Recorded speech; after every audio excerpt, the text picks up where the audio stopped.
Thanks for the download button on the family-friendly version of Steve Austin Show. We are locked and loaded and ready to roll with the first episode of the year from the mean streets of Los Angeles, California. Before we kick it off, let me say thanks to one of the great sponsors that's making this possible, Nature Box.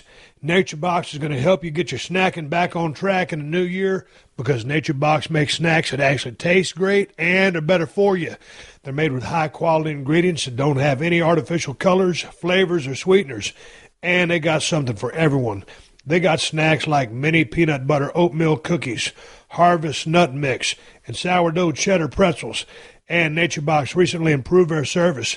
Now you can order as much as you want, as often as you want, with no minimum purchase required, and you can cancel at any time. So go to naturebox.com/Austin and check out their snack catalog.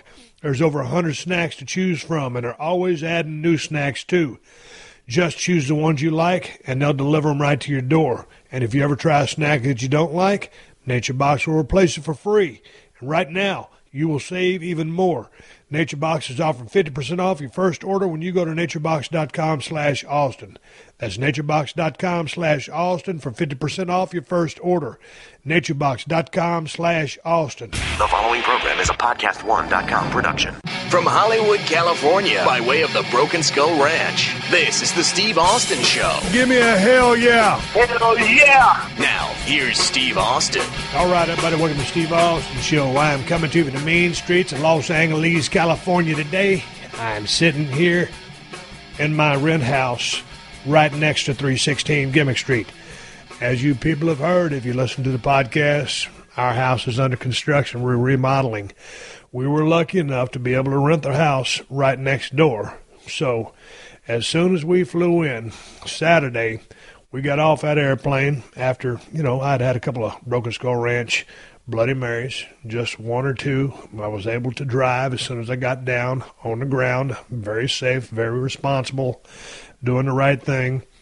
Loaded up all our stuff, including a bunch of deer meat, all of our suitcases, all of our dogs. And we came over here and moved into this rent house and immediately proceeded to start bringing stuff over. We needed a bed, bedside tables, couch, love seat, a chair, a little Vizio TV to watch, and we're all settled in this little rent house for the next couple of months while they remodel our house over at 316 Gimmick Street. Man, after being gone in Texas for 2 months, I was ready to come home. I was ready to come home just because of the fact that we're working our asses off so much over there trying to maintain that damn place and get all the work done. By the time, we had to come on back to L.A. and get back to real life and paying bills. But, man, I tell you what, that's all we did was out there work, hunt, drink, repeat. And that's a pretty good life. But I got to pay the bills. I got to talk to other people other than Ted Fowler 361. I am going to be talking to Ted Fowler 361 about once a month, just catching up. Got to see what's going on the South Texas scene, stay connected to my roots. So there'll be more conversations coming up with Ted Fowler 361 in the future. A lot of you guys have been enjoying those shows. But a lot of you have been wanting me to start talking about wrestling again and other things. And so that's what I will be doing. And over the next 2 months, hopefully they finish my house. We can get our ass moved back in there and assume a normal life. God dang it, man. We had a good time hunting down there this year. And I came back to Los Angeles. And normally it never rains over here. And it's been raining cats and dogs. And up in the mountains it's been snowing. And that's a good thing because California's been in a worse drought than Texas has for the last 5, 10, 15 years. So, man, I was surprised as hell to get that weather report. And last night, about 3 in the morning, it was raining cats and dogs over here in Marina del Rey. We need the damn rain.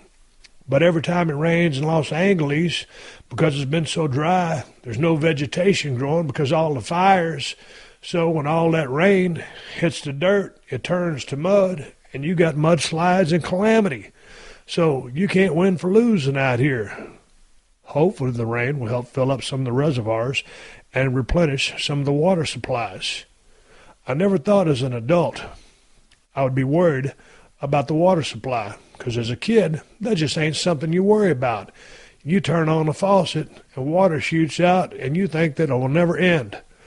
But all of a sudden, you turn 52, you start being concerned about where in the hell your water comes from, how much of it is there, and will it ever all dry up? Yeah, it can dry up if we don't get enough rain. But anyway, amen, enough about that. God dang it, I was so disappointed this past Sunday night. We hooked up our little TV over here, and my wife got this little gimmick antenna that you attach to the wall, and she dialed it all in, and I was ready to watch CMT, to watch the Broken Skull Challenge. We're getting ready to wrap this thing up. It's season 4. And we looked all in the channels, and we couldn't get CMT on our little antenna. Now, we got DirecTV over at 316 Gimmick Street, but since we're just renting this thing, we ain't got no damn TV or cable, satellite, whatever you call it. It picked up some local channels. So then I told my wife, hey, we'll just get on the CMT app and watch it. Because we used to watch it last season. We'd be over at the little club that we belonged to, and we'd have the iPhone on the middle of the table watching Broken Skull Challenge live as it's streamed on the app. It don't stream live on the app anymore. So I missed out on a hellacious episode of Broken Skull Challenge.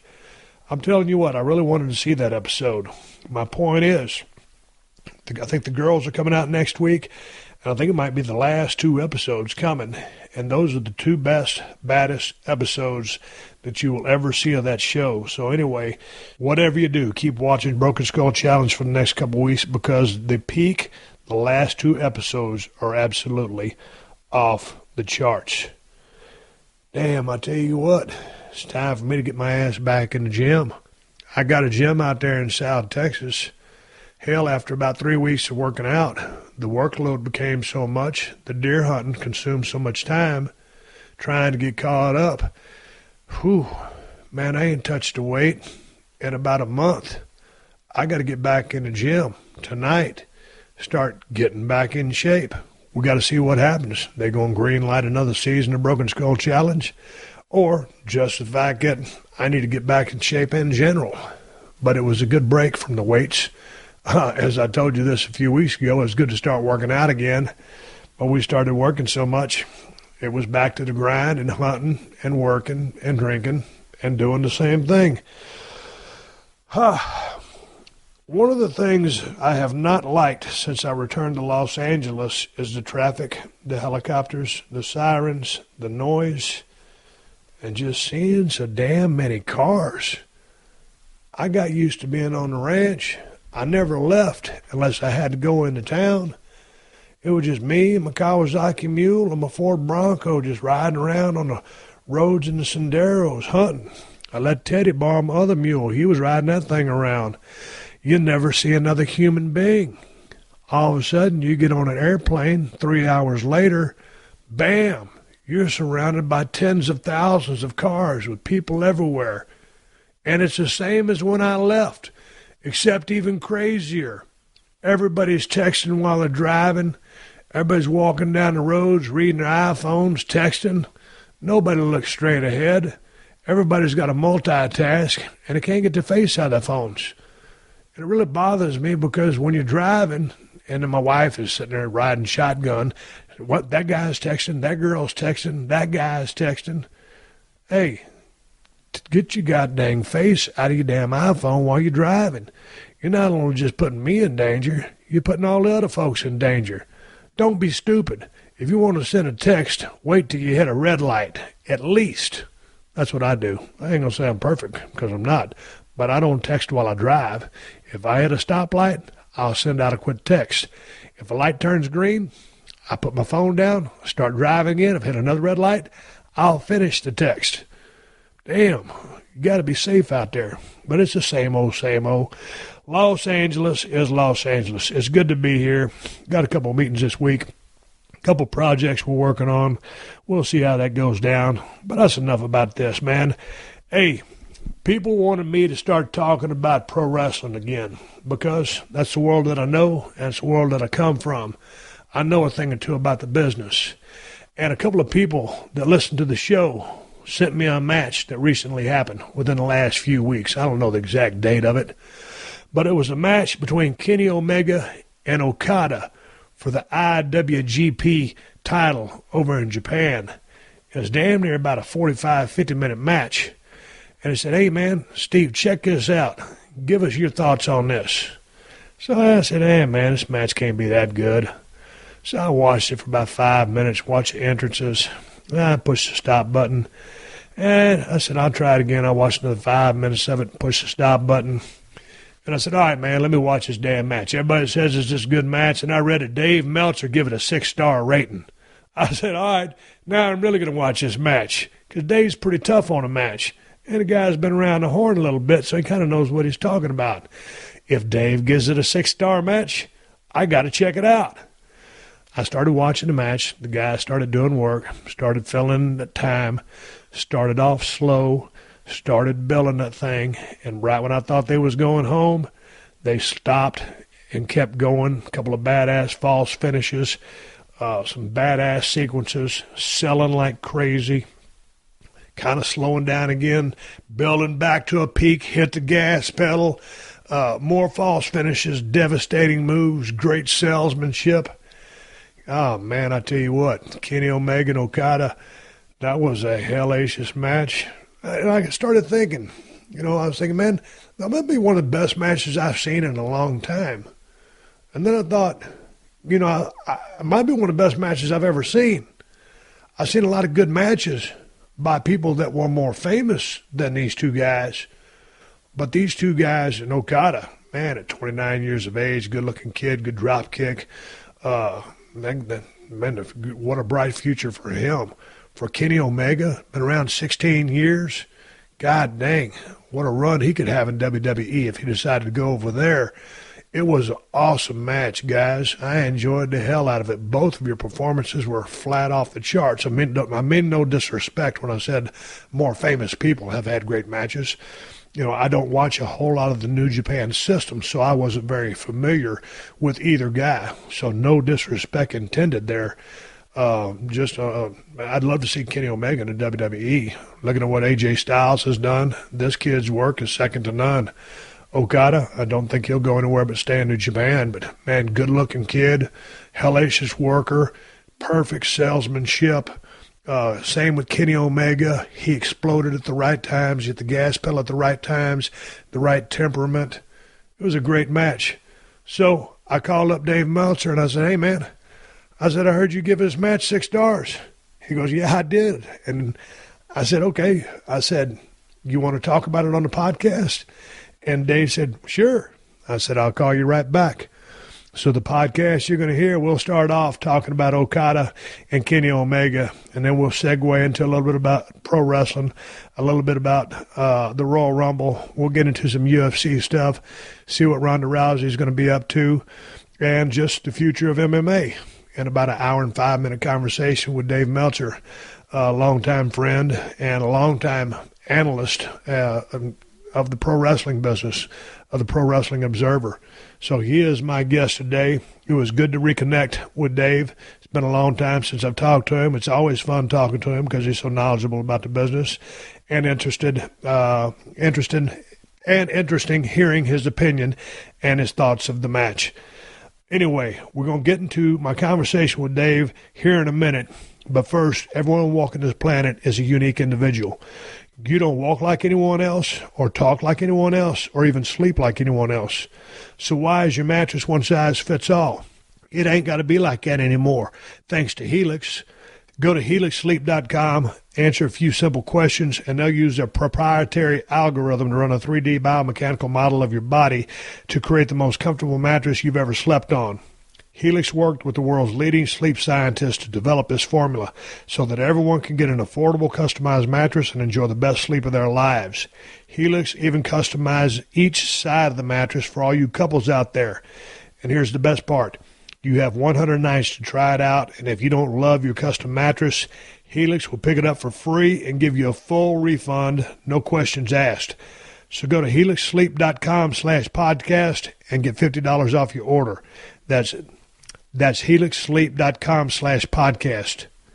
helixsleep.com/podcast. Hey, it's Layla from Layla Ali Lifestyle on Podcast One. Now, as an undefeated boxing champion turned fitness and wellness expert, I'm going to be bringing you the information that you want to hear. Be a champion in every area of your life. You can download new episodes of Layla Ali Lifestyle every Thursday at podcastone.com or subscribe at iTunes. The Steve Austin Show. The Steve Austin Show. All right, here we go. Let's get right to it. I've been talking about deer hunting and work at the ranch, at the Broken Skull Ranch down here in South Texas for 2 months. It's time to shift gears and talk a little bit about pro wrestling. So I decided to call the guy who knows it all, Dave Meltzer, Pro Wrestling Observer Newsletter. Dave, how are you?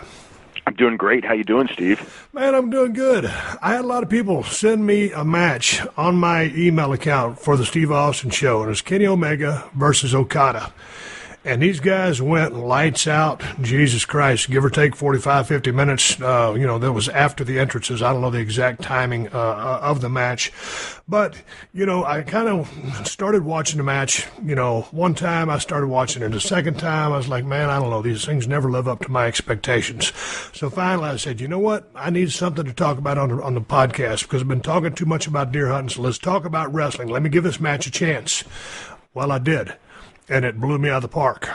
At first, I was thinking, I think this is probably one of the best matches I've seen in a long time. And then I changed my mind. I think this is one of the best matches I've ever seen. And so I started looking up the match and doing a little bit of checking up on it. And I saw that you gave it a 6-star rating. So I said, hey, man, I got to call Dave Meltzer and see what's up. Obviously, you were as impressed with the match as much as I was. What stood out to you just talking about it? It's funny you said the way you said that because that was my mentality, too, because I didn't watch it live because it was on at like 4 a.m. our time. And I woke up and I had texts from fans that were there live and from a couple of the wrestlers that were there in the building going like, this is the greatest match I've ever seen. And I'm going like, oh, yeah, sure. You know what I mean? Like when someone tells you, you go, yeah, sure. Right. Sure, right? And so I'm watching and about, 38 minutes in, I'm going like, this is a hell of a match. I mean, this is a really great match.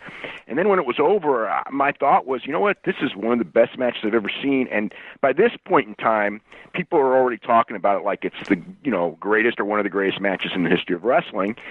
And so, my reaction kind of was that like, this is better than like the 5-star matches I usually give, so why don't I do this? I mean, it wasn't really anything that I thought of that much, and I'd never thought of the reaction was crazy. But it was funny because even before I did that, I was getting all kinds of people on Twitter going like, this is a 6-star match, this is a 6-star match. So, I've never really done that. I think I probably have kind of done that before on like out of this world matches, but yeah, I thought it was one of the best matches that I've ever seen. And you got to put in the time when you watch this match because of the length that it was. So when I first started watching, I was like, okay, this is good work. Everything's pretty logical. Being very, very nitpicky, they could have laid in a couple of the forms to the lower back a little bit more than they did, but then it kept going, and then they set up some of the table spots. Okada has a tremendous drop kick, the drop kick off the top turnbuckle, and the match kept building. And so you got to put in that time of base work as you're telling your story, and then they started ramping it up. They started building, and then they kept setting the table, putting these things out, and then executing. And then right when you didn't know how the match was going to end, finally it did. But there were several periods of putting in time, good solid work. Then they built it, and you think they're going home. They don't. They draw it out. They draw you in more. Young Bucks were there to add a little bit to the factor of being with Kenny Omega, but being not interfering in the match.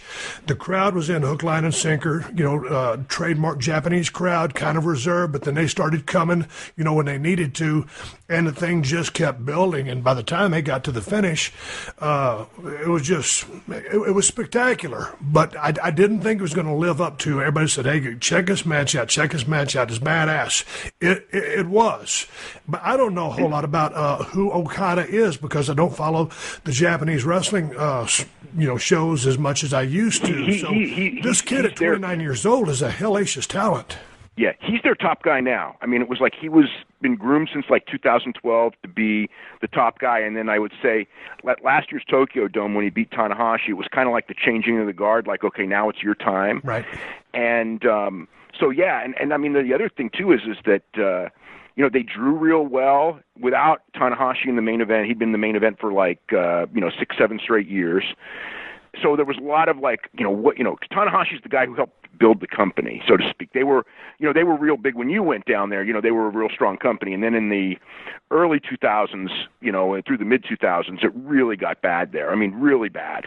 And then, from about 2009, 2010, it started coming up. From 2011, 12, it started coming up strong.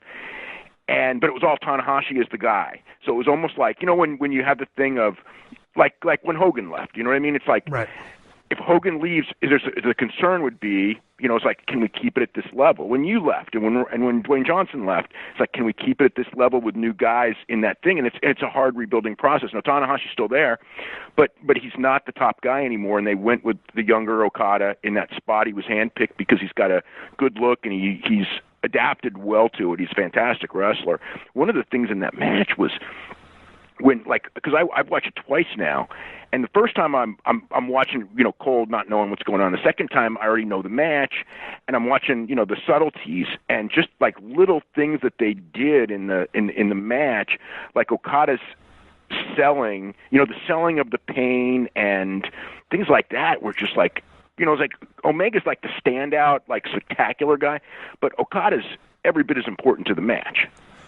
Well, I thought Okada was selling in really a white meat babyface style, just because he was so dead, and he didn't die. I mean, it was just an extreme sell because of what Kenny was doing to him, and he would just lay there because of a lot of what you see in the United States scene right now is a lot of overselling and a lot of overacting.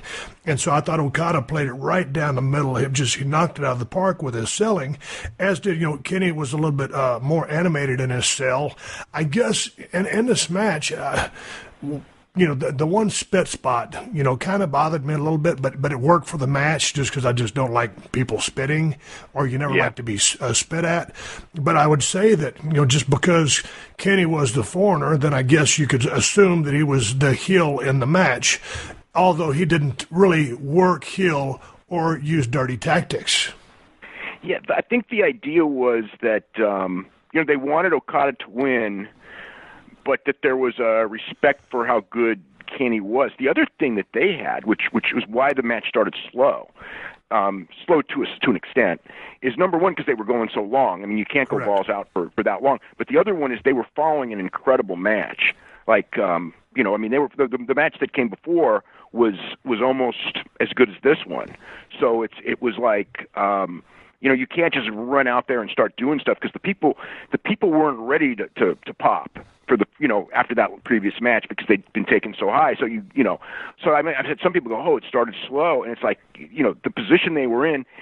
Number one, with the length they were going, and number two, with what they were following, is like you had to somewhat do that. You do. And I didn't see the match that preceded it because I just saw the one match. And actually, when I signed on to start watching the match, I didn't know that the match, was going to last almost an hour. So I thought, that there was a couple of matches together, but this was the highlight. So, yeah, when you're following a hot match, I mean, it's hard to do.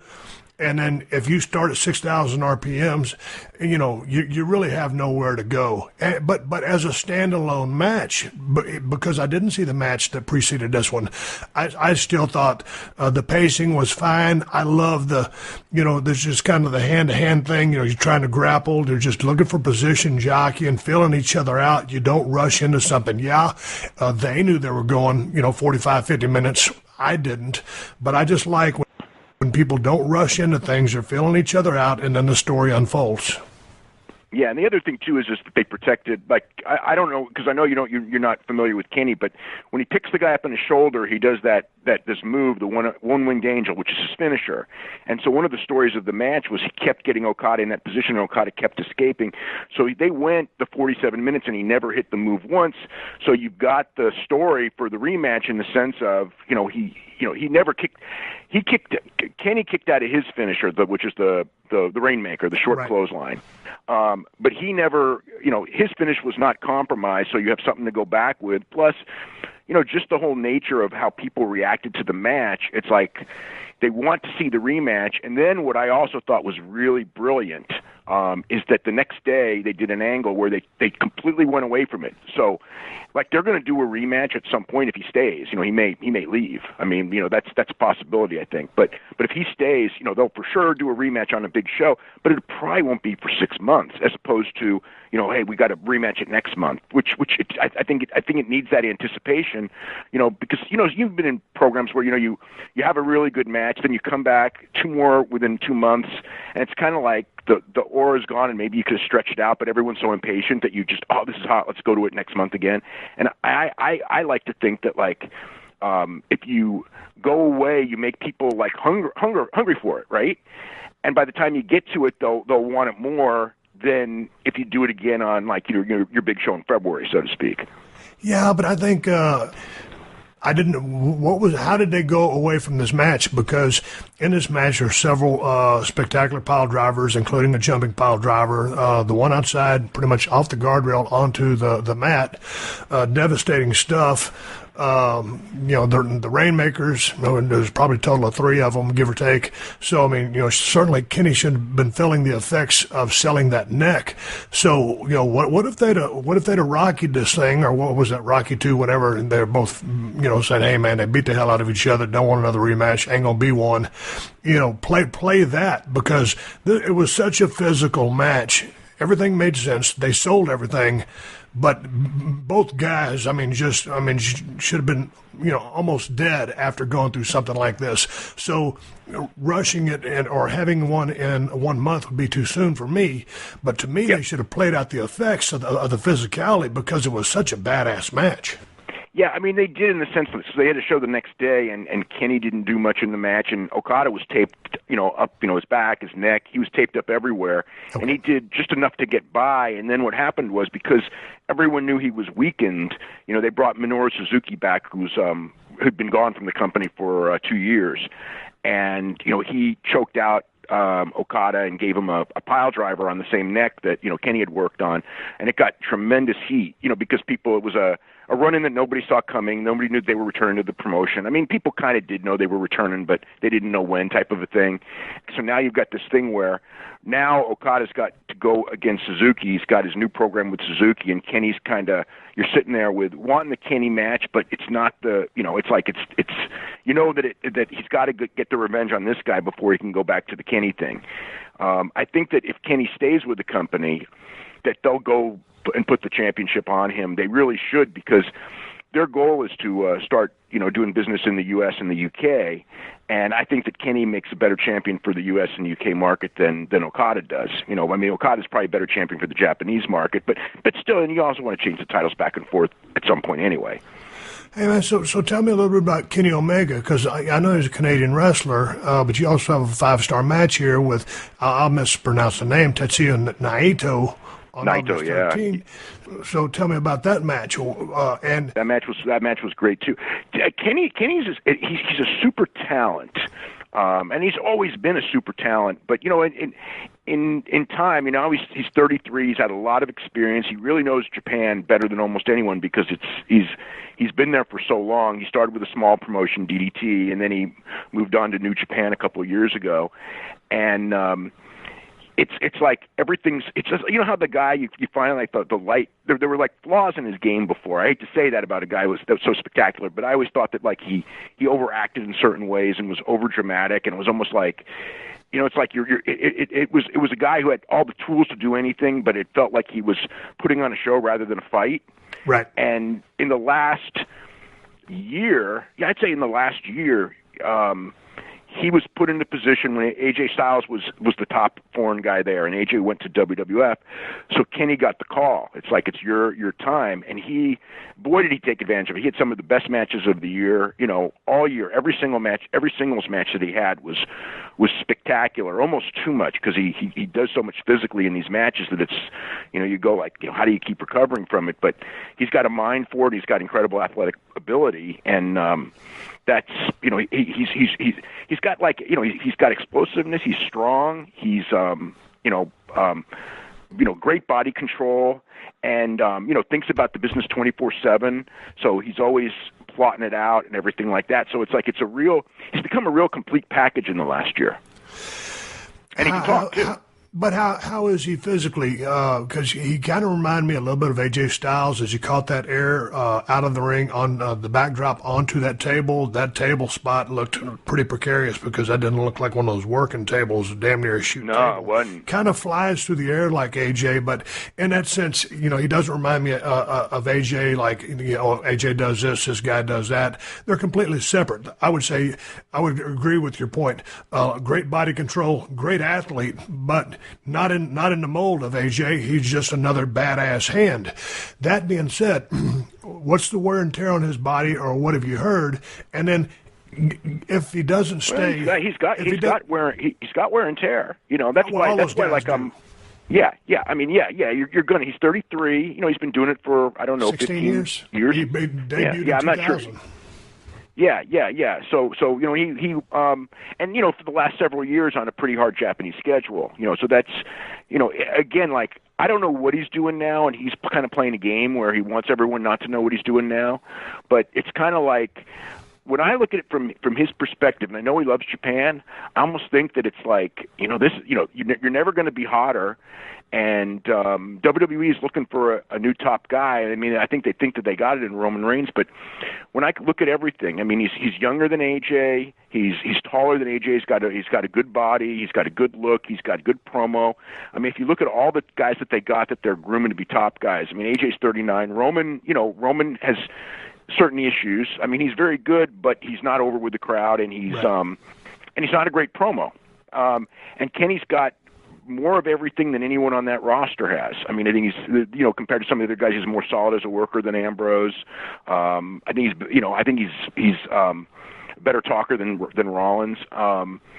And he hasn't been damaged like Rollins has to me by the booking because he's fresh. Right. So it's like, I look at this and go, like, he could be like the guy, like the replacement that they've been looking for Cena. I don't know that they think that, but when I look at him, I think that this guy's got all the tools now. It is a different system. Sometimes when guys come over, they have that Japanese mentality and they don't adapt and it doesn't work. But AJ also proved that it can work because he's done phenomenal since he's come in. AJ's kicked ass. I'm so proud of that guy, and I'm so happy for him for as long as he's been around to finally get the shot. And to be, man, quite honestly, a tad on the undersized spot for, working for a Vince McMahon promotion, to rise as high as he has, and has just had some absolutely phenomenal matches, no pun intended. This kid here, Kenny Omega, when you look at the Japanese system, and you kind of got a ballpark idea, Dave, of what guys are making. Do top Japan guys make that good of money? Because not like United States money like would be a lot WWE better. Guys. Okay. Yeah, I mean, it's good, but it's not. You can't. It's just not. I mean, if you look at the size of the companies, I mean, as New Japan is the number 2 company in the world, but it is a distant number 2. I mean, it really is. If you look at the revenues, it's legitimately like 1/20th of WWE, and I'm not exaggerating. It's 1/20th of WWE as far as revenue. I mean, it's still a profitable company. It's a successful company in their market. They're very, they're strong. They draw big crowds. But WWE is a worldwide machine, and it's like, as much as a lot of people like that Japanese thing as an alternative, you also got to look at the reality of a guy and a stage in your career. Again, at 33, maybe at 29, he may want to stay. He's not feeling the bumps as much. At 33, you're looking at like, how many more years am I going to do this? And I can make a lot more money over here. And also the other thing with WWE is you get worldwide fame and you can live off that WWE name, long after your full-time days are over, whereas your New Japan name, if you're only in New Japan, you're not going to have that big name in the United States and the rest of the world. You'll only be big in Japan. And jumping through the window, if he was to leave Japan and go to WWE, man, with the skill set that guy has, the ability that he has, and the size that he has, he could do extremely well if booked properly. So then, it's a Kenny Omega personal thing of, hey, do I love what I'm doing in Japan just because I love wrestling? and I like it over here, I feel safe, or, is it his dream to come to WWE, which is, it's the big league. If you want to make the most money, that's where you've got to go, and that's tried and true, and that's just the way it is. So at 33, with a guy as much talent as that he has, if he were to make the jump, man, the future's wide open. He would have very great possibility of making a lot of money. Because I think that the WWE has some very talented guys, but to your point you made earlier, I think this guy's about as talented as there is out there. Yeah, I mean, the one thing that I would worry about in the sense is that he's a really good promo, but if you watch his promo, it's that believable promo, and it's a unique delivery of a promo. I mean, I think he would still bring the unique delivery into WWE, and it gets some people kind of think it's kind of weirdish, but it's like when you watch him do like a scene, he does a scene almost like an actor in a way, but when he talks, it's like it's very gripping, in the sense of, and his whole thing is he's very confident in his ability to have matches and have great matches and things like that, but again, like in a scripted environment, I don't know how he will do. I mean, that's what scares me, Dave. That's what scares me when all of a sudden you're boxed in or you're written for, and man, sometimes for some guys that spells disaster. Yeah, because again, one of the things that gets his promos over is that when I watch his promos, I believe every word he says, and that's not necessarily the case with all wrestlers, or even with most wrestlers. But I watch him and he grips me, and the way he talks and everything like that. But if he's out there doing, and a lot of times when I watch WWE, one of my big pet peeves, and I know it's yours too, is I'm watching the verbiage and I go, this character would not talk like this in real life, and then I don't give a shit about the rest of the interview. You know what I mean? It's like that click-off thing where people are using words that you don't use in real life, or that aren't consistent with what my feeling of his character should be, or what his character used to be. You know what I mean? Like a guy just throw out a name like Lawler, right? I watched Jerry Lawler for so many years that it's like when he starts using words that he doesn't use and uses phrases that he doesn't use when he's reading from a script, I'm just going like, I don't buy it. But then, granted, I watched him for so long, but you get that with other guys when they use words that like people in real conversations don't use. It's just like it no longer connects, and that's what I'm wondering with him, because his interviews do connect really well. But what style of interview is he doing over there in the Japan system? Just video. He does like video interviews and things like that. Just talking about his philosophies on wrestling and. Again, how important the championship was to him, and I think that, again, I don't know him, so this is hard, but I know people who know him and everything. I think that there really was a disappointment he didn't go over, and it was funny because when I'm watching the match, and part of me was going like, this is the time, there'll never be a better place, it's the Dome, it's the big spotlight thing, but when he lost, I really did think, you know what, it's going to mean more when he wins it, because he had to fight harder to get it. So I wasn't against the loss. A lot of people were, but I wasn't. But I got the sense that, in his mind, like, this is the biggest thing, and this was and when you're there and you're in the middle of the match, sometimes you have that thing of like, hey, what's planned may not be the right thing for this minute. You know what I mean? But it's already done. It's the decision's out of your hands. And I kind of sense that he may have been in the middle of that match going like, this is really the time and the place. And then when it was over, it was kind of like a disappointment because, it was out of his hands, and that wasn't the decision the company wanted to go with at this point. But he may have won them over to the point where they go, okay, it's like, no doubt about it, he drew a big house, he's got everything, down the line, we're going to go with him. I mean, I've got to think that they're thinking that way. I've got to. I mean, no one's told me that, but I thought it was just too, sometimes it's so obvious when you look at it that you go, God, they got to be thinking that, because it's too obvious not to think that. Yeah, but wasn't it maybe also a case of management or ownership if he's not signed or if his deal is expiring, we don't know what this guy's going to do. Just if we put the belt on him, doesn't guarantee that he's going to stay. No, if he has actually not signed, I don't think that they could have put the belt on him because, again, how can you again, I don't know if he signed a new deal, but I know his old deal is up January 31st. Right. So if he's like has the contract but hasn't signed and it's January 31st, then you can't even consider putting the belt on him and then have him go to WWF in February. I mean, that's just bad. That's bad business. We've seen that done plenty of times, and it's never good. So yeah, if that's part of it. But if he had signed, I know that he's saying he hasn't, but I'm not sure exactly. Everyone's talking about him and everything like that, and he's playing it up for all it's worth. But it is interesting, John Cena endorsing him and everything. So and from a WWE standpoint, he should. So I think the guy's in a great position right now. Dave, as you were watching this match, did you have any idea who would win? Because for some reason during the match, maybe just because it was a Japanese promotion, I figured Okada was going over. He did, and I just felt that the entire match. Not by the way anybody was working, but I just felt that Okada was going over. So going back to the championship thing, as badass, as high quality of a match as this was, it would have been perfect for Omega to go over, but this match was so good, and I thought Okada would go over, but if Omega were to stay for them to put the belt on him, I don't know that you can duplicate this kind of performance or even come close to it. Yeah, but the one thing is that they've got a couple of shows coming up, and I mean this is they've got a show in June that's actually their next really big show. I mean they've got a couple of somewhat big shows, but June's one of the ones they're going to really peak for, and they're coming to Los Angeles or actually Long Beach. They're going to do their first two shows in the United States on July 1st and July 2nd, and this show's June 11th. So I almost think that that's the time. You know what I mean? That's the time. And the Osaka show, I mean, yeah, to duplicate that match, I don't know that you could ever duplicate it, but I do think that those two couldn't have a bad match, and they can come close enough, and they can take things from the first match. Because the other thing about this is the first time those two ever fought in a singles match. I mean, it's they've been in some tags with, for the last, whatever it's been, several, month or so, two months. They were in a lot of tags where they would do 2 minutes against each other just to whet the people's appetite, but not give them too much.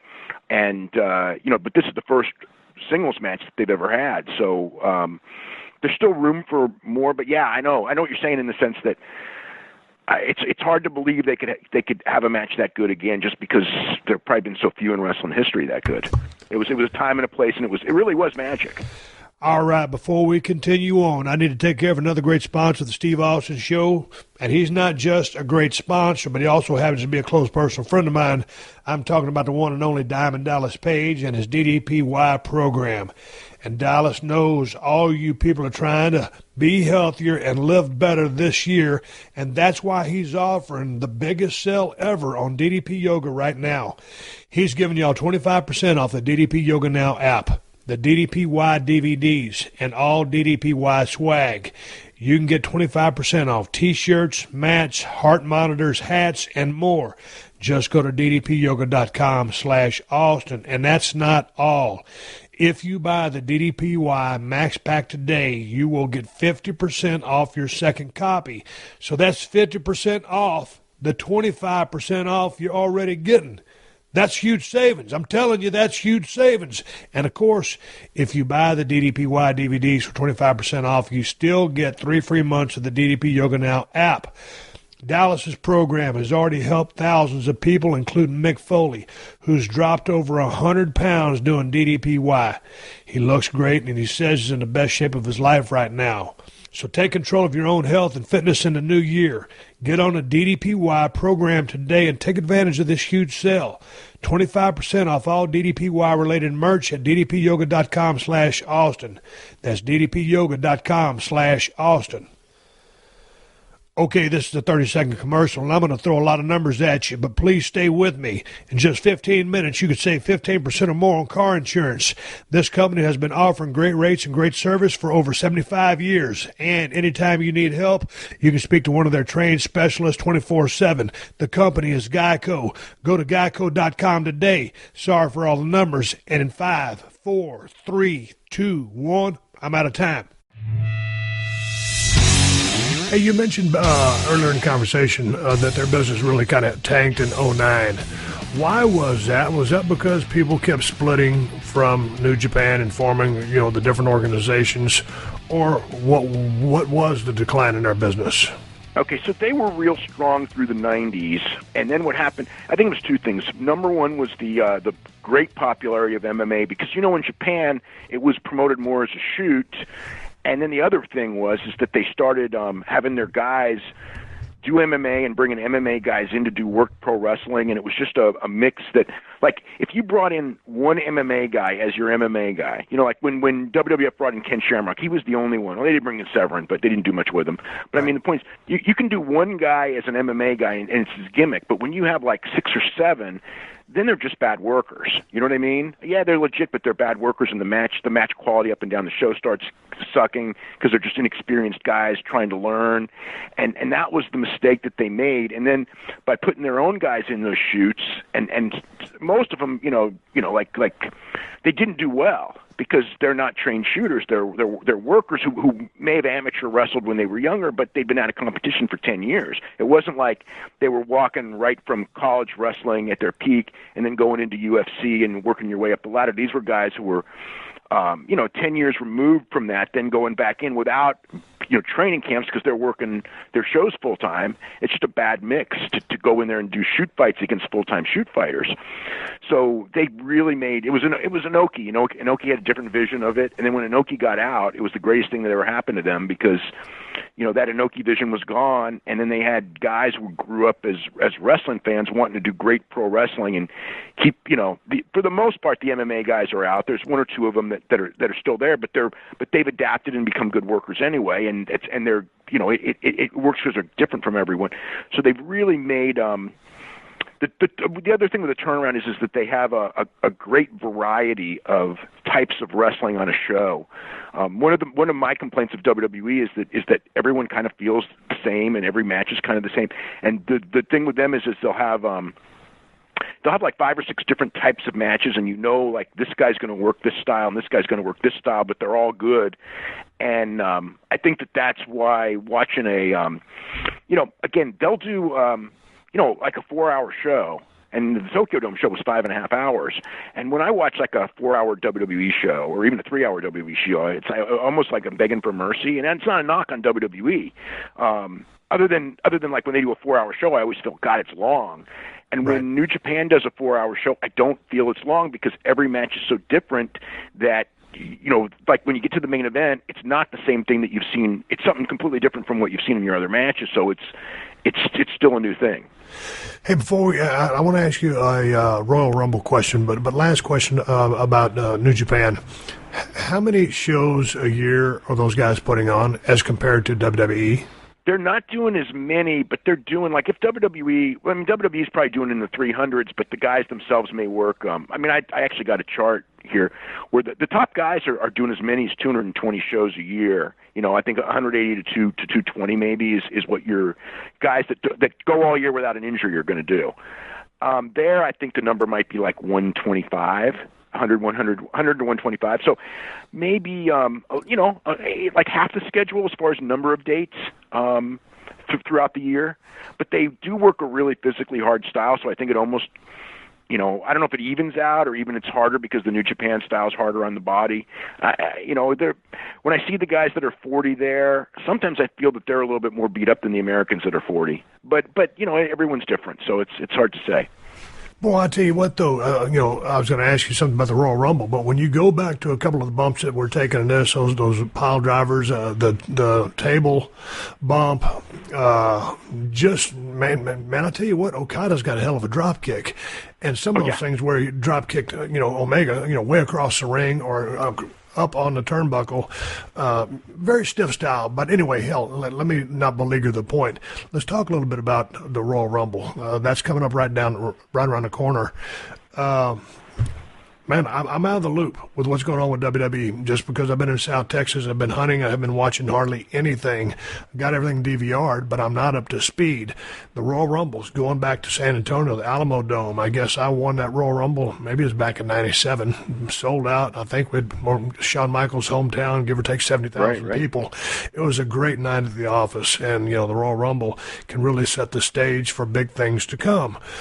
Who's your favorite to win the Royal Rumble this year? Is Bill Goldberg in it?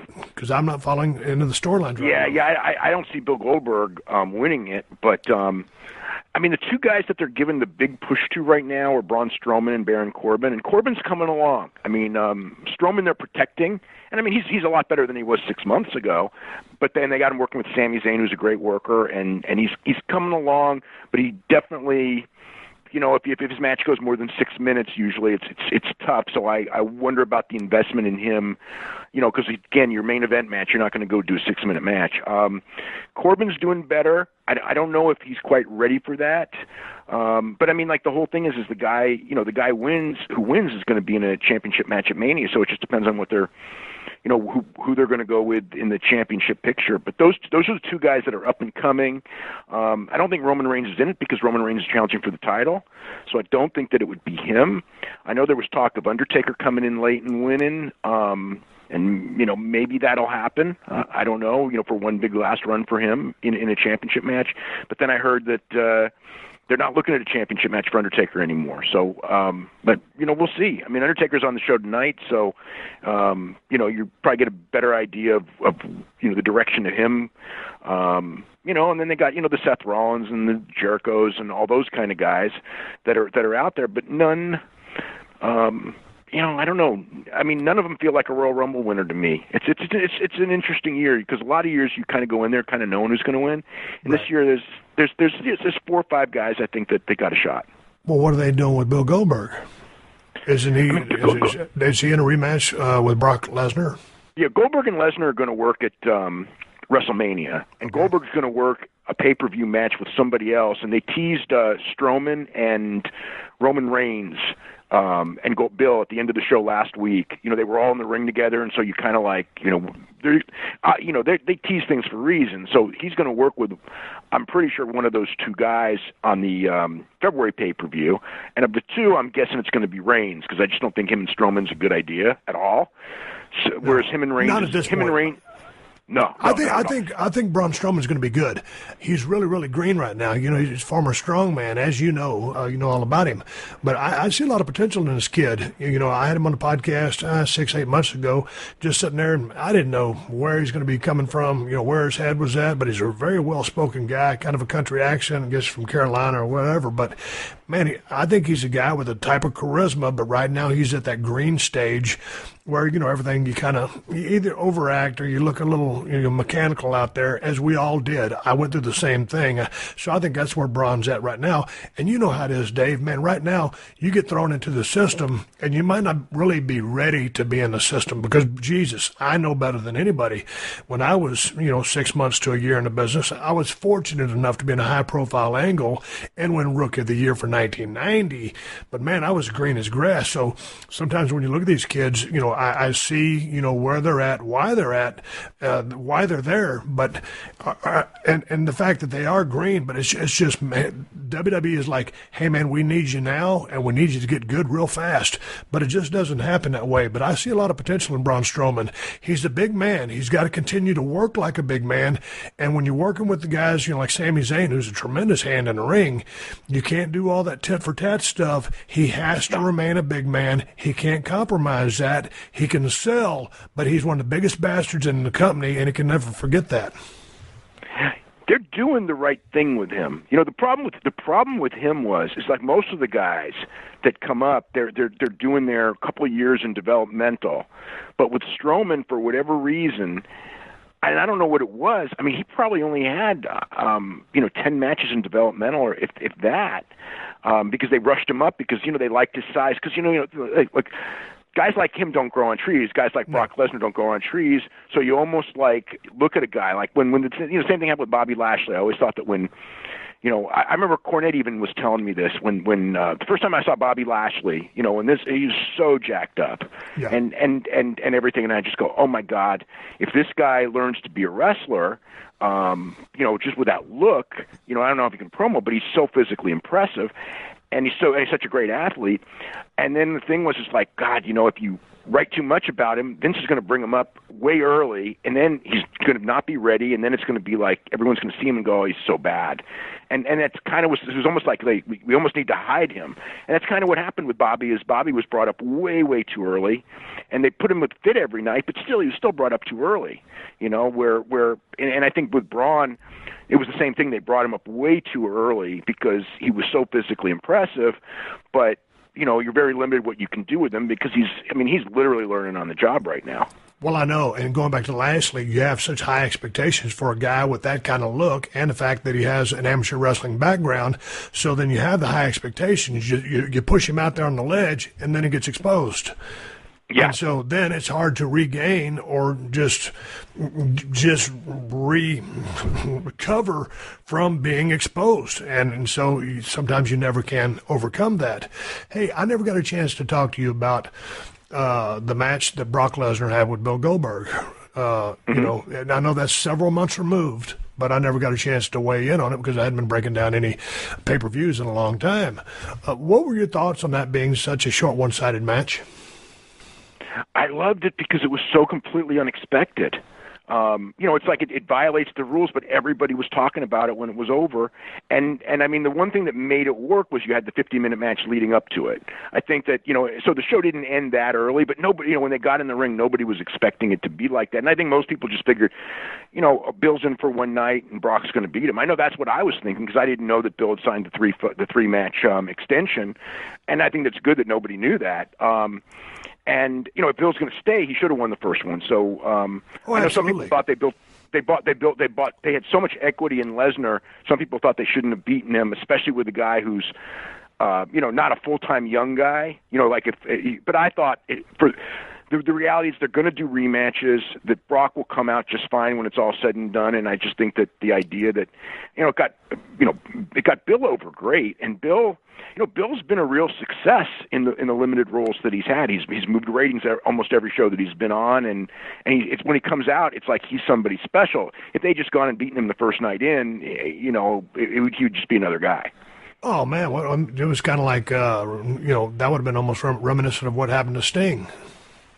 Yeah, I didn't agree with the Sting thing at all. I didn't either. I thought Why bring him in if you're going to beat him? Yeah, I thought Sting should have beat Triple H and got a couple of wins. And, the day will come when he has to lose to Triple H. That's fine. But first time in, I thought that, you need to establish that the old Sting is back. Because the first thing to me they established is that Sting wasn't as good as our guys. And I just thought that you own Sting now. That war's over. You know what I mean? Hey, all you comedy fans out there, and I'm guessing that's pretty much everyone listening to this here award-winning podcast. I ain't never won no damn award. I got something for you. CISO. SEESO, CISO. CISO is a new ad-free streaming service bringing you all the comedy you can handle for $3.99. You can get a near endless supply of top-shelf stuff, exclusive originals, face-melting stand-up, next-day late-night shows, and a catalog of classics. And with CISO, you can get your laugh on anytime, anywhere. They got every episode of Saturday Night Live, including brand new episodes the day after they air. CISO has The Tonight Show starring Jimmy Fallon, the entire Monty Python catalog, and classic TV shows like 30 Rock and Parks and Recreation. And like I said, they got originals too, like Funny as Hell. Funny as Hell is a stand-up variety show and features Jim Jeffries, Garfunkel and Oates, T.J. Miller, and Hannibal Buress, and a bunch of my favorite four-letter words that I can't say on this family-friendly show. So you'll have to check it out for yourself on CISO. And right now, you can try CISO free for 2 months when you use promo code podcast1 at checkout. Just go to SEESO.com and sign up for 2 months free with promo code podcast1 at checkout. That's CISO.com, promo code podcast1. Who does WWE have coming up that you're impressed with? As far as the developmental system goes? I mean, anybody on the roster. Oh, God, I'm impressed with a lot of the guys, but it's hard to, you just don't know. I mean, I think that Neville as a cruiserweight, has really in the last couple of weeks turned it on in the sense of the personality and everything. Where as a cruiserweight champion, him and Austin Aries both for that division, I think, can be really strong. Austin Aries got something about him. I don't know exactly what it is. I mean, he's a good worker and all, but he's a hell of a worker. Yeah, I think it's the confidence in his talking really impresses me, and the quickness in his talking. Like he no matter what situation he's in, he's just one of those guys you can see he's a quick thinker, and those guys usually do real well in wrestling. Yep. So those guys, as far as the smaller guys, impress me. As far as everyone is good. Because you almost have to be good to get there, but the lack is the lack of the Hulk Hogan, the Steve Austin, the Bruno Sammartino. They don't have that. They got it. It's like I feel like it's like the generation of really good but no larger than life. And that's to me that's why they're not doing sellout houses, because sellout houses, so it's like with the UFC. UFC's got 600 great fighters, okay, in the UFC, but there's really only 3 that you're not, that when they fight, you're going to do a giant pay-per-view number. And WWE has nobody like that right now. They haven't historically. There've been guys that have done that, but they don't have anyone now. And that's what I always look for is like, God, who can be that guy? And that's a hard. What I'm looking for is the guys to be, more character based. Still, I mean, there's some great workers in the company, some guys who blow me out of the water. But their character development isn't strong enough that people identify with them strong enough to say, hey, man, whatever arena that guy's at, I'm going to. Whatever T-shirt he's got, I'm going to go buy. If he's going to wrestle, I got to see it on Monday Night Raw. If it's a badass pay-per-view match, I'm buying the pay-per-view. To me, that's one of the things that's missing right now in WWE. Well, some of it might be just the nature of the TV, where everybody beats everybody, and you see too many main event matches on television. You can't have that much parity. You just can't. Yeah, because the parity. Because when I look at the guys who come across right now as larger than life, it's Lesnar, who's almost never on TV. It's Bill Goldberg, who's almost never on TV. It's Undertaker when he comes back. And it's Cena, who means more because he's been gone for 4 months now than he did when he was there the whole time. So it's almost like you got to go away and you can't be on that weekly TV. And I think that may be something to where I mean, like, again, when you're building yourself up to a certain level, you need the experience and you need to be there all the time. But I almost think that maybe when you get to a certain level, it's best to have guys come in and out. You know what I mean? Like, again, is it also a thing where it is the it factor, one of those things that you cannot teach?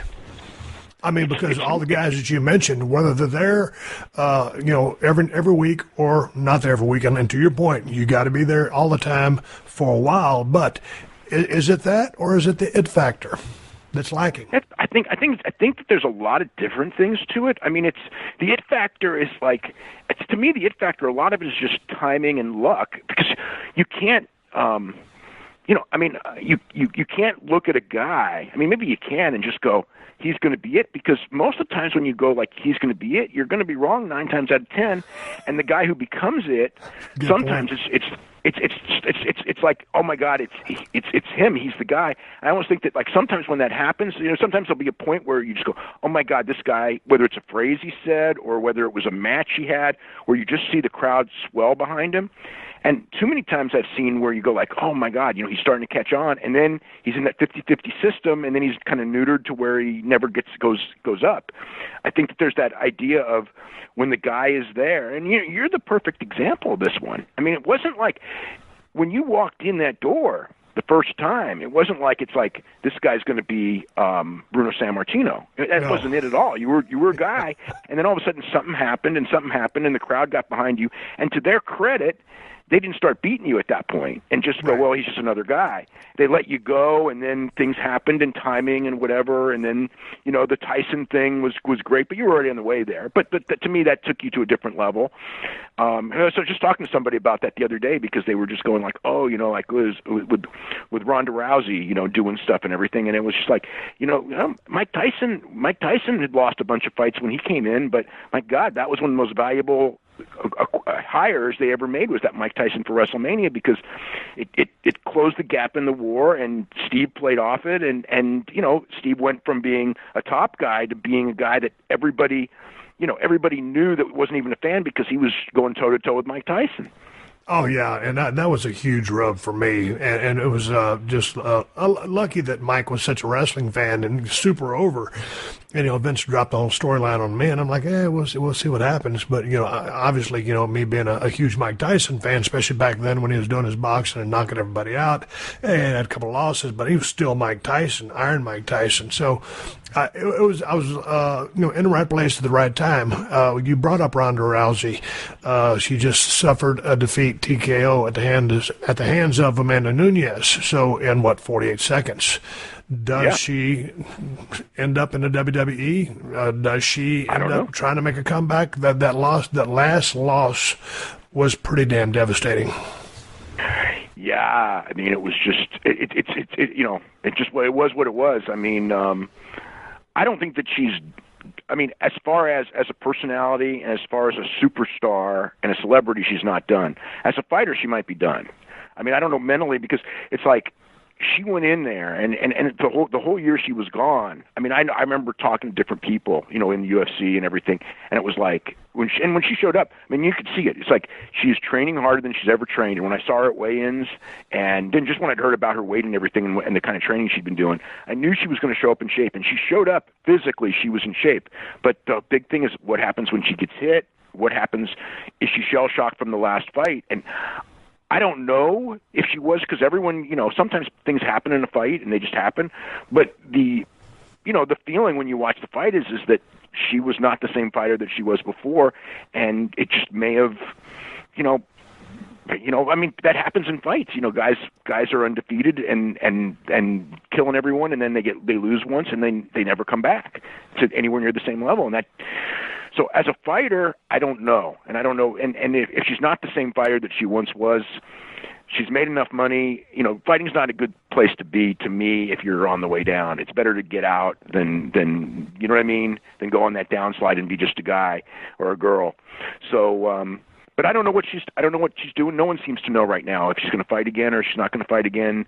WWE, I think that there's value in WWE working with some of the women, getting the rub the same way you got the rub off Tyson, where whether it's Rick's daughter or Bailey or Sasha Banks or whoever, do something with Ronda. The one key thing is that it will get the ESPNs and the Sports Illustrateds and all those people focusing on that, and hopefully you can get a little bit of a rub from being next to them that can elevate them to bigger stardom. And I think that's the key of Ronda Rousey's value to WWE. It's not so much, will Ronda draw like this big buy rate just all on her own, and I don't know if she will or she won't, but use her to elevate the women's division.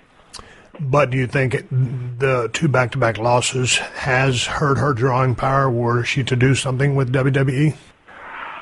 Perhaps to a degree, but not. Okay, so the thing is, she's still a celebrity, and she's still going to get the coverage. Yeah, I'm a huge fan. And that's the key is the coverage. It's like, do you want your wrestlers to be seen in places mainstream that they normally wouldn't be seen in? And if they are next to Ronda Rousey or doing something with Ronda Rousey, they can get that. Whether she's lost or not, she will still get covered because she's a big celebrity.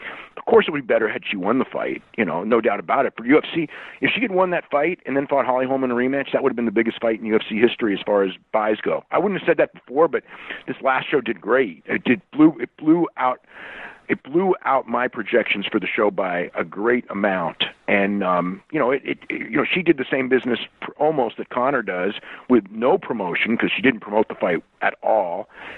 And on a bad night, with the holiday weekend on a Friday and everything like that, and she did tremendous business. So her name value and her curiosity is huge. But can she come back and draw that again for her next fight? I don't think so. You would think that second loss kind of like really hurt, because it's like, how do you put her in a championship fight? But Holly Holm just lost twice, and she's in a championship fight. So UFC, one of the things they do is they're gonna book the fight that they think is going to draw the most money, and a lot of people don't like that, but that's just how it is, because they're a business. And I understand their matchmaking, and you would understand their matchmaking, because you come from a business where that's the rules. The rules is who's on top and gets the big thing is the one who's going to draw you the most money. Okay, you just said it. Who's going to draw you the most money? Ronda Rousey sold tickets, and she's a badass. She's going to be in the Hall of Fame, and she's done so much for women's MMA. It's been unbelievable. Here's the thing. Can Amanda Nunes sell pay-per-views? I don't think so. not to It's a like great when you're degree. Dana White. When you're Dana White, you watch his finish go down in 48 seconds. He doesn't have any hair, but if he did, he'd be pulling it out. Yeah, well, WME, they just bought this thing for $4 billion, and Ronda was one of the keys to that thing, and then all of a sudden, again, she may not have fought that much more. She was talking about retirement, and that could be it too.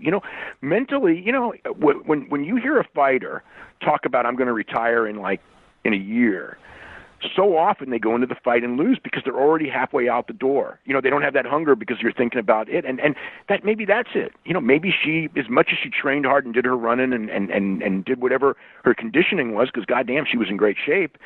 In her mind, it's like, this is my last fight, and somehow people like that, sometimes they rise to the occasion. I've seen, Uriah Faber rose to the occasion in this last fight, but a lot of times when people have one foot out the door, they're not sharp when they fight. Were you surprised that Miesha Tate decided to retire? Yeah, because I don't think anyone knew that.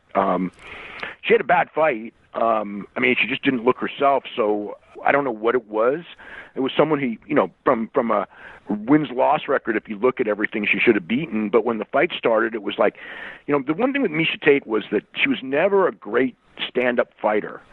But she was very determined to get the fights to the ground, and she had great conditioning to where women would face her, would go out in the first round and slaughter her in the first round, and then by the second and third round, she took their best shot, and then they got tired, then she would take them down and finish. That's what she did with Holly Holm. That's what she did in several of her fights, where she withstood the thing. With Amanda, she just didn't withstand it at all. I thought that her fight with Amanda going in, it's like I had that one, I thought pegged, and I was all wrong, is that Amanda's going to kill her in the first round, but, Miesha you will survive anything. And in the second round, and Amanda Nunes historically gets tired because she goes out so fast. Right. And with Ronda, it was almost the same way. It's like, well, she'll go out fast, but again, with the last two fights, and I think Amanda Nunes improved greatly as a fighter, she's finished in the first round rather than, beating them down in the first round and then got tired.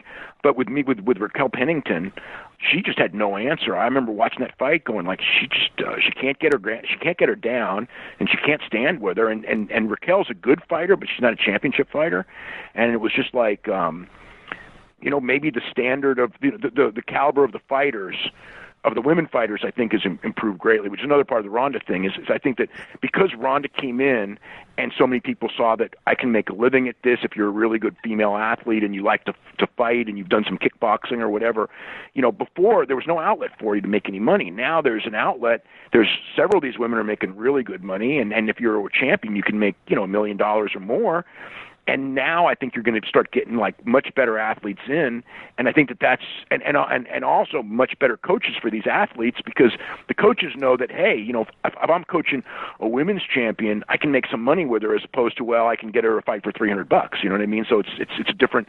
So I think that the caliber of the women fighters is increasing greatly, and the Miesha Tates and Ronda and all them, they're the earlier generation. I think that the Joanna Jędrzejczyk type fighters that were badass kickboxers that learned takedown defense, but had been kickboxing since they were kids. We're going to start seeing more women fighters like that are skill wise, just at a different level. Did you see Holly Holm was in a championship fight? Yeah, she's fighting Germaine de Rondamay in February 11th. They're creating a 145-pound championship just because essentially they've got a pay-per-view with no, in Brooklyn. They need, and every match they try to put together fell through due to injuries. And there's a lot of stuff that's going on there. There's been, there's a lot of changes. And one of the things there, so many of the fighters of the old generation, when I'm talking about the Michael Bisping type of guys, just as to throw out a name, but all, Rashad Evans, all those guys from that generation that came in when it was, nothing or it was low, and they were there for the rise. They had great loyalty to Dana and Lorenzo Fertitta, because they knew that, they helped them out. They were nobodies coming in. The new fighters with a new owner, there's not that loyalty. So when Dana would call somebody up and go, I got a pay-per-view February 11th, and you go oh, my knee's hurting, can we make it March? It's like, well, we need you, we're loyal to you, go, okay, I'll do it. Right. Now the fighters are going you know what? I'm in no hurry. You know what I mean? They're not, you don't have that loyalty. So a lot of guys are turning down dates, and they have, the pay-per-view dates are set months, year in advance. So what happened with that fight on, February 11th is that every fight they tried to put together, they couldn't put together. So they created a new championship, and they put Holly in because Holly's still, as far as a star goes, except for with Misha out, Holly's still now the second biggest star just because of the win of Ronda. And she was on TV in her last fight and drew great numbers on television. So they know she's a draw. So it's like, we're going to create a championship for her in a 10-pound heavier weight class and hope that she wins it. I mean, the goal was for Ronda to beat Amanda Nunes, Holly Holm to beat Germaine on February 11th and win the 145-pound title, Ronda to win the 135-pound title, and then have the biggest fight, champion versus champion, probably at 135. But, when you're, I mean, on paper it's wonderful, but Ronda lost, and so that's out the window now. I think it's out the window. I don't want to say 100% because they'll make matches to draw money, and so it's possible they'll still go, hey, Ronda, if you want to fight Holly Holm, they probably would still do the fight. What is ever going to happen with Chris Cyborg? Is she going to fight again? I mean, what are they doing with her? She's suspended again. She's her own worst enemy. She took a diuretic and got caught with a diuretic, and she had a medical explanation. But you're supposed to tell the USADA, which does the testing. You have to tell them everything that you're taking. And if she had told them, it's one thing. But then you test positive and go, oh, I was taking this. It's like, that doesn't fly. You know what I mean? Right. And she's, she has a reason for taking it, whatever it is. I mean, it can be used as a masking agent. It can be used, because she's had kidney issues, which she did have. There's an issue with her. She has been her own worst enemy. She's a super talented fighter, but she just gets bigger and bigger every single year. And the money fights are with the smaller women, and she just got too big to fight. Her and Ronda would have been tremendous business. And, a lot of people go, oh, they protected Ronda from her. They did no such thing. I know time after time they tried to make that fight, and Chris is like, we got to do it at 145 or 140, and Ronda's like, I'm the champion at 135. Get to this weight. And it's like, she could get to the weight. You can make the weight. I mean, if you're walking around at a certain weight, you can become a runner and not a weightlifter. Steve, if they forced you, let's just say, if you're still active, okay, and I go, Steve, get to 225 and you get $3 million. You got to get to 225. You'll find a way to get to 225. Yes, I will. You didn't find that way. I mean, you won't like it. It'll probably be a drag, but if you have to do it, you'll do it. She wouldn't do it. And I mean, that's the thing with her. And it's like, people go, well, she's so big, it'd be hard. It's like, you can drop muscle if that's what it takes to drop muscle. I mean, she has that thing where I think that she's got that thing of, she's afraid of losing her muscle and afraid of not being so much bigger than everyone, that she bulked herself out of money because she's got nobody her size to fight. That's marketable. So she's fighting. What she does is they'll put her against women that are much smaller than her, and the deal is that, but they're not going to sacrifice money women at the weight for. So what's happened was she's like she put her on TV, she'll draw a rating. There's people who know she is, but if she would have gotten to a reasonable weight, and then they created this 145 class, it was really for her. It was to give her a championship, and then they go like, they wanted her to fight in January in LA, and she goes, I can't make 145 by January. Then they go, well, okay, we'll move it to February. And she goes, I can't make 145 by February. Well, then Joe Silva, who's the booker there, just goes, you know what? If you can't make 145 by February, then maybe you can't make 145. And so then she turned down March, and now, I mean, I don't know now she's suspended anyway. So is Joe Silva still the booker? He is not. December 30th was his last day. He retired. Who are they going to replace him with?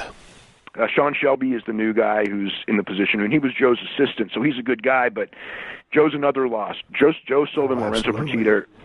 Joe Silva and Lorenzo Fertitta are going to be big losses to the company this year. People will see it. When you see the ability to get people to take fights that they may not want to take, which is one of the things that UFC's been able to put together, the fights that the fans want to see.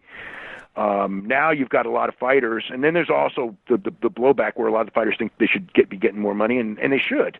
That blowback, it's going to making a lot of the matches tough. I mean, you just said something that really interested me, because it didn't seem to me that Mark Hunt was very eager to fight Brock Lesnar when that matchup happened. Was that a case of what you just talked about? As far as just money, or no, I think that Mark, I didn't get a sense that Mark Hunt was interested in fighting Brock Lesnar. In a rematch or in July? No, on that initial match. I mean, I think 4 or 5 months ago he said, "Hey, man, the boss man says to fight, we fight." Right. Yeah, but now Mark Hunt's really bitter because of that. I mean, but he is fighting Overeem on I think it's March the 4th, which is amazing because it's Overeem, because Mark Hunt has just been so vociferous that he fought what it is, 3 guys who failed tests, right? And he's threatened to sue and things like that, and was like, and then they put him with Overeem, who has failed tests in his past. I mean, Overeem is physically very different than he was when he fought. The Overeem that fought Brock and the Overeem that's fought in the last year, look, they're different people.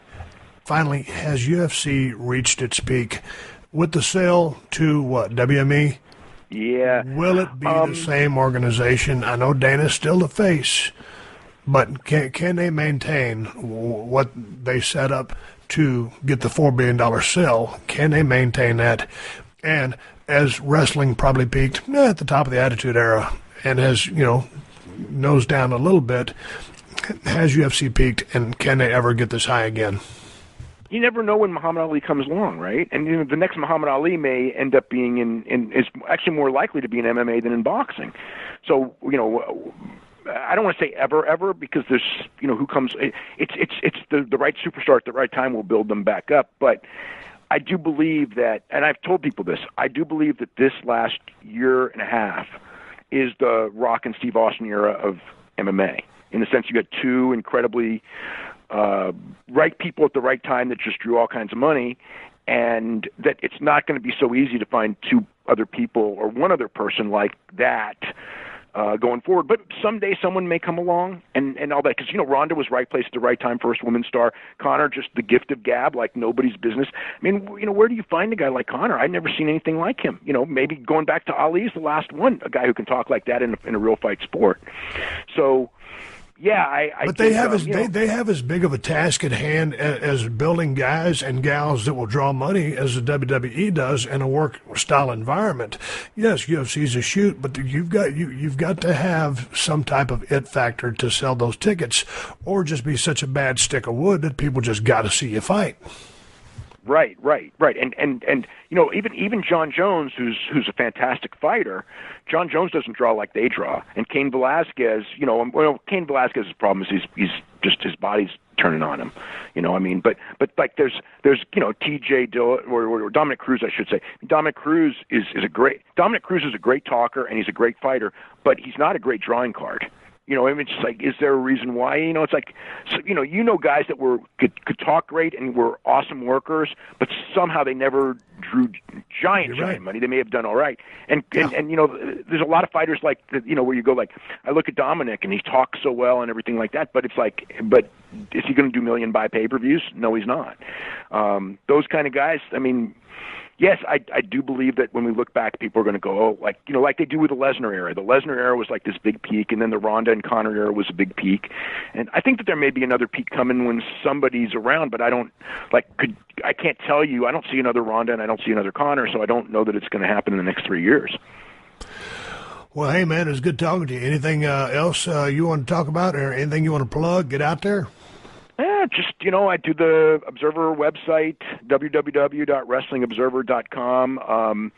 The weekly newsletter, it's been around for forever and a day. And, me and Brian Alvarez do our radio shows several times a week. We talk MMA and, extensive pro wrestling all over the world. And, it's a pleasure to do your show. It's been too long. It has been too long. I left you a couple of messages. I said, man, I got heat with Dave or what?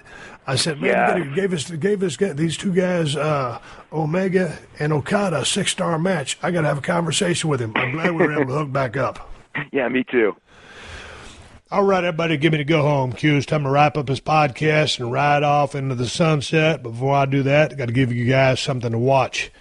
Well, it's what I've been talking about for about an hour with Dave Meltzer. So go to YouTube and check out Kenny Omega versus Okada, Wrestle Kingdom 11, full match HD. Tell you what, a hellacious match, off the charts. These guys knocked it out of the park. I'm going to watch it a second time to pick up some of the nuances that Dave was talking about during the podcast. I watched it one time, paid attention, thought the guys did a hell of a job telling a great story, building this thing to the peaks that they did it, hitting the gas pedal when they needed to, and it was just an awesome professional wrestling match. Way to go, guys. Hey, man, a couple of plugs. All the shirts that you see me wear on latest episodes of Broken Skull Challenge are at ProWrestlingTees.com/Steve Austin. If you're looking for a damn IPA to drink, I've got the best one in the United States of America, Broken Skull IPA from El Segundo Brewing Company.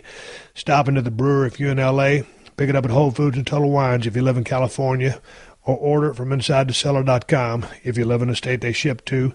You can find everything at BrokenSkullRanch.com as well, including the Cold Steel Broken Skull knife. And if you want the best price on the baddest knife on the planet, go to Amazon. It's $75 on Amazon. And use my links when you do, because all my links are at podcast1.com. Click on the Killer Deals button in the top right corner of the page, then hit the Steve Austin Show button. I got Amazon links for the USA, UK, and Canada. Use my Amazon links whenever you're doing any online shopping, and Amazon will kick back a few bucks to the podcast. Doesn't cost you anything extra. There's no hidden fees or charges. You can buy whatever you plan on buying and help out the podcast in the process. Bookmark it so you can find it easier. And you will also find links to all the great sponsors of this here podcast. I appreciate y'all supporting the sponsors because they're the ones that let me do this for you free twice a week. So big thanks to DDP Yoga. Go to ddpyoga.com/Austin and get 25% off all DDPY DVDs and related merch. To NatureBox. Go to naturebox.com/Austin and get 50% off your first order. To Helix. Go to helixsleep.com/podcast to get $50 off your first purchase. To CISO. Sign up at CISO.com and use the promo code podcast1 to get 2 months free. Hey, the 60-second AP News headlines are coming up next. Until then, my name is Steve Austin. I'm back in Los Angeles, and I will catch your ass down the road. Download new episodes of The Steve Austin Show every Tuesday at podcast1.com. That's podcastone.com.